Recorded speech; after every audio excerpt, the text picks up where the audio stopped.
السلام عليكم، مرحبا بكم معايا فيديو جديد. اليوم غنوريكم كيفاش تصاوبوا واحد الكيك كيجي زوين بمذاق الحامض ومعاه واحد الكريم ديال الحامض اللي كتدير له واحد المذاق اللي رائع بزاف. يلا خليكم معايا. بالنسبه للمقادير عندنا 5 ديال البيضات كنفرقوهم تنديروا الصفر بوحدو والبيض بوحدو. بالنسبه للبيض عندي فيه قبيصه ديال الملحه، عندي هنايا غير قشره ديال الحامض محكوكه ديال حامضه وحده، عندي كاس ديال السكر، نص كاس ديال الزيت، كاس ديال دانون. النكهه على حسب الاختيار ديالكم، تقدروا تستعملوا دانون الحامض اولا دانون الفاني ولا اللي بغيتو. عندي هنا 2 كيسان ديال الطحين، نفس الكيسان اللي عبرت بهم السكر والزيت هما اللي عبرت بهم حتى الطحين. عندي هنا 3 ديال الخمارات ديال الحلوى ديال 7 غرام. عندي هنا خنيشه وحده ديال السكر ديال الفاني ديال 7 غرام. اول حاجه غنبداو بها هي اننا غادي نطلعوا البيض ديال البيض حتى يولي لنا بحال الثلج. من بعد ما طلعنا البيض ديال البيض ديالنا ولا لينا بحال الثلج كنخليوه على جنب وتناخذوا صفرة البيض ديالنا تنديروا فيه سكر سنيده والسكر ديال الفاني وتنخلطوهم مع بعضياتهم حتى كيتضاعف لنا الحجم ديالهم وتيولي بيض. كيف ما كتشوفوا من بعد ما خدمنا هاد الصفر ديال البيض مع السكر كيتضاعف لينا الحجم ديالو تيولي بيض، كيولي اللون ديالو بحال هكذا. من بعد منها كنبداو كنزيدوا الزيت بشويه بشويه وحنايا كنخدموها حتى كنساليوها. من بعد ما زدنا الزيت وخدمناها مزيان مع الخليط ديالنا تنديروا دانون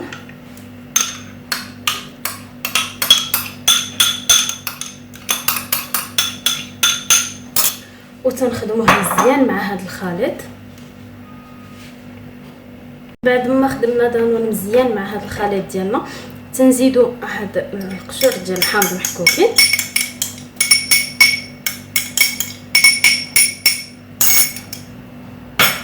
وتنزيدوا هاد الخميره ديال الحلوى وتنخلطوهم مزيان. من بعد ما ساليناهم كاملين كناخذوا هاد الخليط ديالنا كنديروا فيه معلقه ديال بيض البيض اولا 2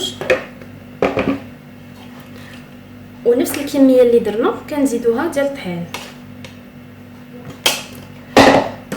وتنبقاو كنخلطوا غير بشويه. بالنسبه لهاد القضيه هذه اللي كتعذبوا يحاول ما امكن انه ما يبدلش غير الاتجاه اللي كان غادي فيه ديال التخلاط. يعني الا كنتي غادي من اليسار لليمين كتبقى غادي ديما من اليسار لليمين، ولا كنتي غادي من اليمين لليسار غتبقى ديما غادي من اليمين لليسار. حاول انك ما تقلبش نهائيا الاتجاه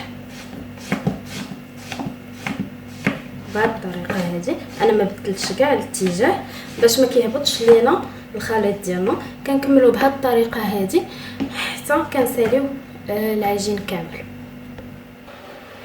من بعد ما سالينا الخليط ديالنا انا وجدت واحد المول، كل مول على حسب الاختيار ديالكم، على حسب اللي بغيتو الفورمات ديال الكيك ديالكم تكون. كتختاروا المول. انا دهنته بالزبده ورشيت عليه الطحين باش ما يلصقش ليا الكيك.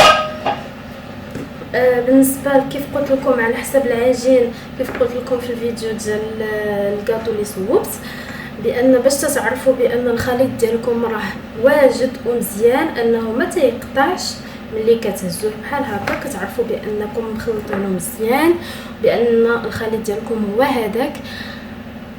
غادي نديروا هذا الخليط ديالنا في المول. انا راني موجده الفران مسخناه على 180 درجه الفوق والتحت. كنحط المول ديالي الوسط حتى كيطيب ليا الكيك. باش نعرف بان الكيك طاب غادي نخليه ما بين 20 دقيقه و 25 دقيقه تنعرف باللي الكيك ديالي تيكون راه طاب اولا بقى له غير شويه باش يطيب. باش كنتاكد كناخذ موس اولا كوردون تنديرو في الكيك ديالي. ملي تنخرجو الى خرج ناشف تنعرف باللي الكيك راه طاب. من بعد ما درنا الكيك ديالنا يطيب كنوجدو واحد الصلصه ديال الحامض اللي غادي نديرو من فوق منه. كتعطي واحد المذاق زوين وفي نفس الوقت كتعطي واحد الديكور زوين. بالنسبه لهاد الصلصه ديال الحامض غادي نستعملو فيها، عندي هنايا 3 البيضات، الصفر ديال 2 وبيضه كامله، يعني هنايا عندي 2 ديال صفر البيض زائد بيضه كامله. عندي هنا حامضه معصره، عندي العصير ديال الحامضه، وعندي القشور ديالها محكوكين، وهنا عندي معلقه صغيره ديال مايزينا اولا النشا، عندي هنا نص كاس ديال السكر. غادي نديرو هاد البيض ديالنا، غادي نديرو معاه السكر وغادي نخلطوه.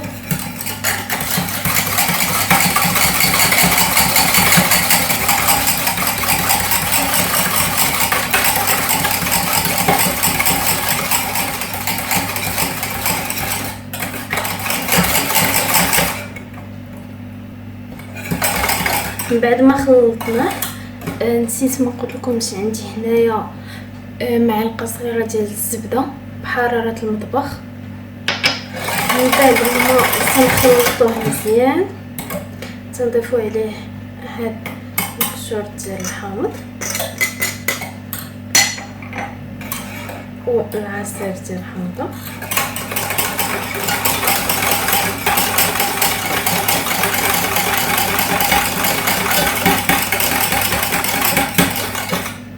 تنزيدو النشا محدو بارد، ما نديروهش وهو سخون باش ما تيتفوتش.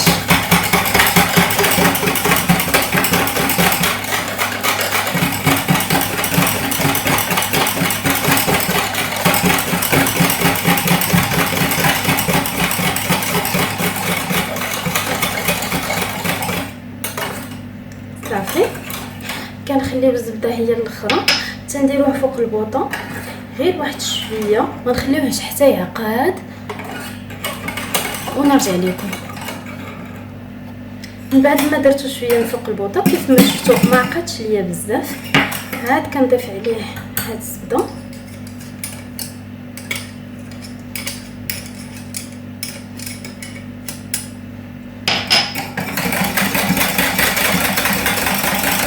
كتعطينا واحد اللمعان.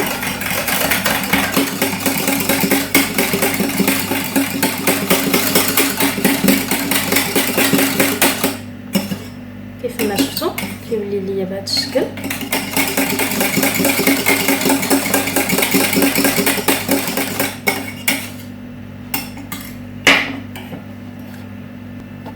كيف ما شفتوا الكيك ديالنا ها هو هذا طاب، تيجي زوين بزاف، يعني كيجي طالع وكيجي زوين في الشكل ديالو وحتى في القوام ديالو.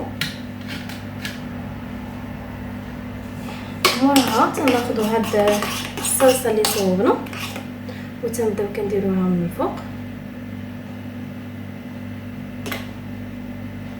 كتعطيه مذاق زوين.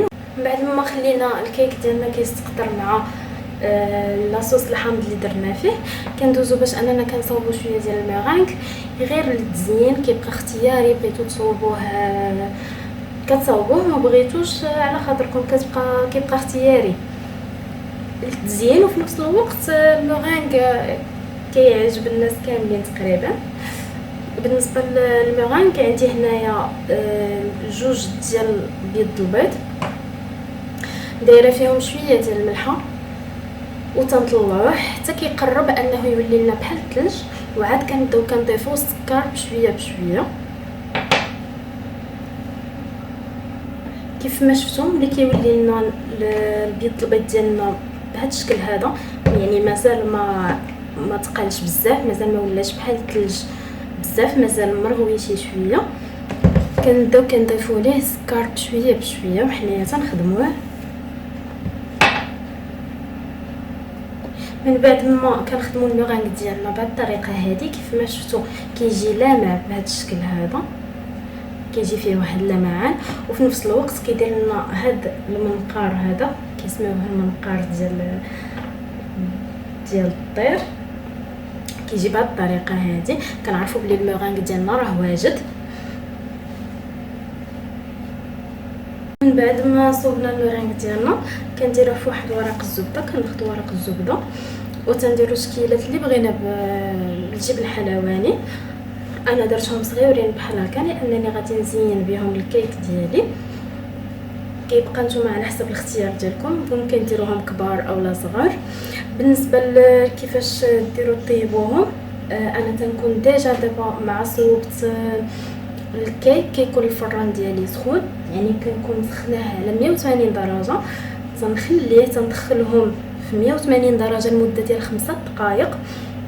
من بعد منها كنطفي عليهم الفران وتنخليهم لمده 10 دقائق في الفران سخون ولكن طافي، وتنخرجهم باش تنعرفوهم باللي طابوا ملي تنقيسوهم وما تيتزعزعوش من بلاصتهم، وفي نفس الوقت انهم ما هاد الفوقاني ديالهم تيكون يابس عليهم، تيبانوا باللي راهم طايبين. كيف ما شفتوا الكيك ديالنا ها هو طلع جا زوين بزاف، لا في الشكل ولا في المذاق ديالو. كنتمنى انكم تجربوه وتردوا عليا الخبر. يلا بصحه وراحه، وان شاء الله نتلاقاو في فيديو جديد.